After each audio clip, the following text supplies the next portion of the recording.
Shelby Bertrand is here as a representative of the Animal Protection Party. If people didn't know that there is a vegan political party in this country, there is. So look them up, follow them. Shelby will tell us a little bit about them. But she's here mainly to explain how the subsidies work, how they're handed out, and why our government is funding so much destruction. So thanks, Shelby.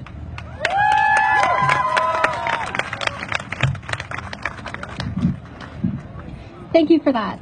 Yes, my name is Shelby. I'm here on behalf of the Animal Protection Party of Canada, and we're a federal party, and we aim to give animals a voice in Parliament.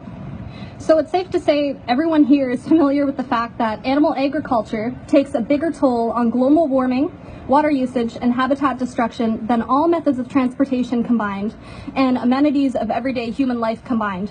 Activists are all too familiar with the situation in the United States, where, alongside the gruesome realities of slaughterhouses and factory farms, government subsidies are used to mask the cost of true animal products. Even environmental agencies can't contend with the hulking corporations behind it all. Canada isn't entirely immune to these problems. We have factory farms and slaughterhouses. Our government, albeit in different ways, nourishes animal agriculture. Concern for the well-being of non-human animals is confined to the periphery as a curious novelty piece in a growing array of so-called alternative lifestyles. And Canada refuses to let it to graduate from its rightful place in government policy. It seems to me that Canada's situation is a tad under-discussed.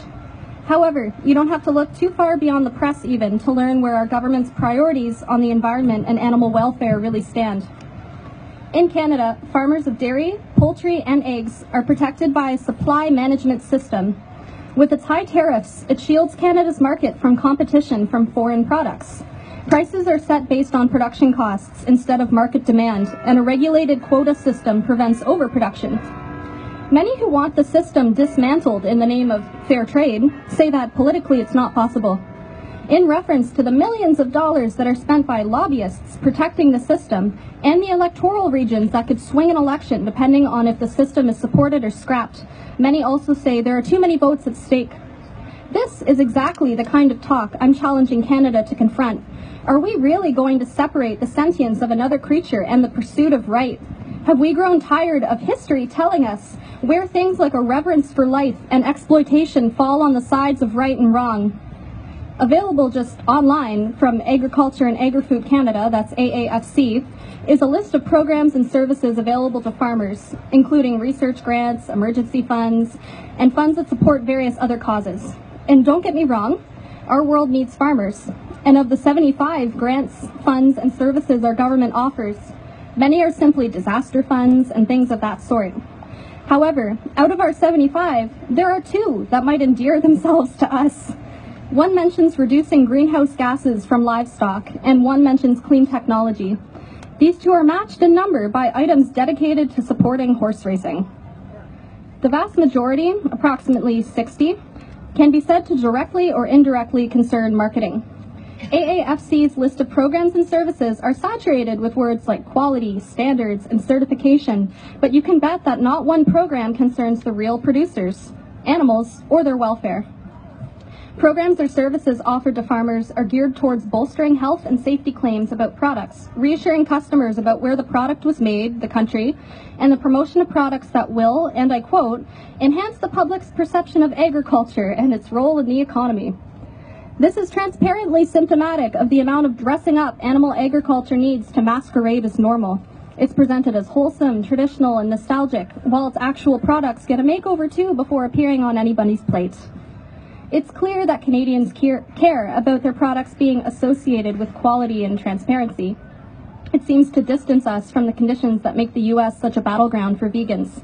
But this isn't likely news to anyone here today who, like us from APPC, would like to see animal agriculture done away with, period.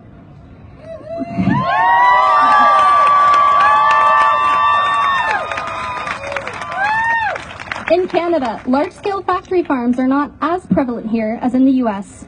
Price guarantees prevent the race to the bottom we see in the U.S., where competitive pricing means driving the animals harder, exploiting them more, without investment in their care of any kind. Despite these differences, the 750 million animals killed for food in Canada suffer untold miseries. Even our system of transportation inflicts extreme cruelty on them. Canada proudly protects small mom-and-pop farms, somehow entitling us to conveniently enjoy these products at center stage of every meal, the stars of everyday nutrition. So long as Canada funds animal agriculture over plant-based agriculture, though, a certain status quo will remain. Anyone can see at this point that extricating ourselves from this cozy place of convenience is something that may very well take longer in reality than any of us here would like to admit or see. Extricating ourselves from this place, I even understand, could seem beyond reality from the people who, at the hands of this very effective marketing, have internalized animal agriculture as normal. Animals deserve to serve humans as food, and to care about the comfort of livestock is to anthropomorphize dull creatures whose suffering is only apparent. I'm sure no one at this event needs the definition of exploitation read from the dictionary, but we have to remind ourselves that what we allow to happen to animals in Canada, were it to allow for humans, would not be treated as normal by any stretch of the imagination. It's a stark fact that we have on our hands a matter of principle, as squeamish as that tends to make some people. A matter of principle, of right and wrong. It's wrong to choose the way of life for a creature that can't have a say in the matter, and it's wrong to then take the products they produce. Nothing in history, revered as a marker of progress, was achieved without trial and tribulation. And being so far entrenched in wrong that digging yourself out is extremely challenging or uncomfortable does not entitle someone to stay there. Canada shouldn't be nourishing animal agriculture. Canadians don't want to be marked on the world stage by favoring convenience and nourishing idyllic pictures that have no bearings on health or wellness today. Other parts of the world are taking meaningful steps in the right direction. The High Court of State in India actually, just July 4th, declared all animals persons and granted them all associated legal rights. That's huge, right? Europe recently strengthened its animal transport laws. The bare existence of animal transport may not be ideal, but it's one step farther away from the position of an animal as an object. The U.S. recently advanced a bill against eating dogs and cats, and rest assured, Americans weren't eating many dogs or cats, but it was explicitly to make a statement on the world stage about the status of these animals in our lives. I bet I'm not the only one hoping here that it inspires people to pause and let themselves explore that dangerous, slippery question, wait, what is it again that makes dogs and cats so special? There are many things to be done that could put us on the path to right, things that need to graduate from radical to normal. Bill C-246 would have done just this, but its defeat sadly shows Canadians are not ready to part with the unfortunate belief that some animals are meant for use.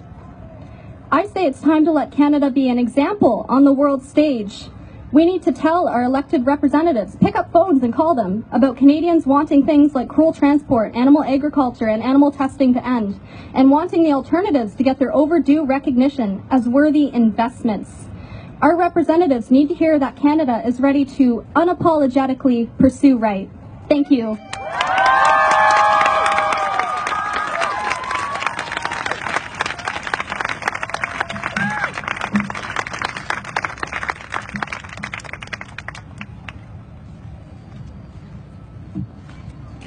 All right. So, as a lot of you know,